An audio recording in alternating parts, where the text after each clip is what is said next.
C'est à l'autre bout du tunnel que 20 mètres de voûte menacent de s'effondrer. Ce passage est sous surveillance depuis plusieurs mois.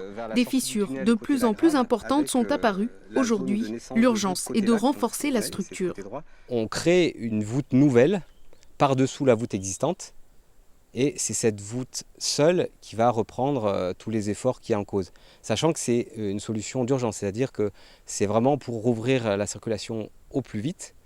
Et en parallèle, on doit mener toutes les investigations qu'il faut pour vraiment aboutir à la fin à une solution définitive.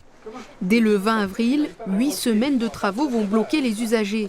Une réflexion entre les conseils départementaux de l'Isère et des Hautes-Alpes est déjà en cours. Sur les moyens de substitution, on va travailler. Aujourd'hui, rien n'est complètement décidé, rien n'est complètement formalisé, parce qu'on a des publics différents.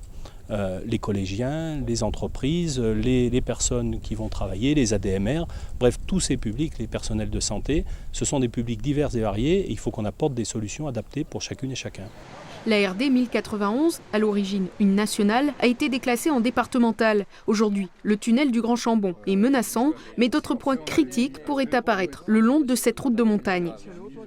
Aujourd'hui, on a un vrai problème, et moi je vais mettre tout en œuvre pour mobiliser à la fois les conseillers régionaux de Provence-Alpes-Côte d'Azur et de Rhône-Alpes, avec mon collègue de l'Isère, je l'espère, et surtout de l'État pour qu'ils nous viennent en aide, parce que ni le budget des Hautes-Alpes ni celui de l'Isère ne suffiront à remettre ces tunnels en état.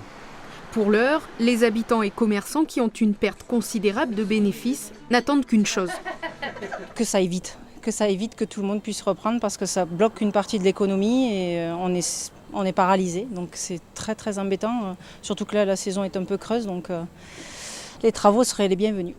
Parmi les solutions envisagées, la plus rapide serait la mise en place de liaisons par barge et plus tard l'aménagement de pistes forestières pour les véhicules légers sur la rive gauche du lac.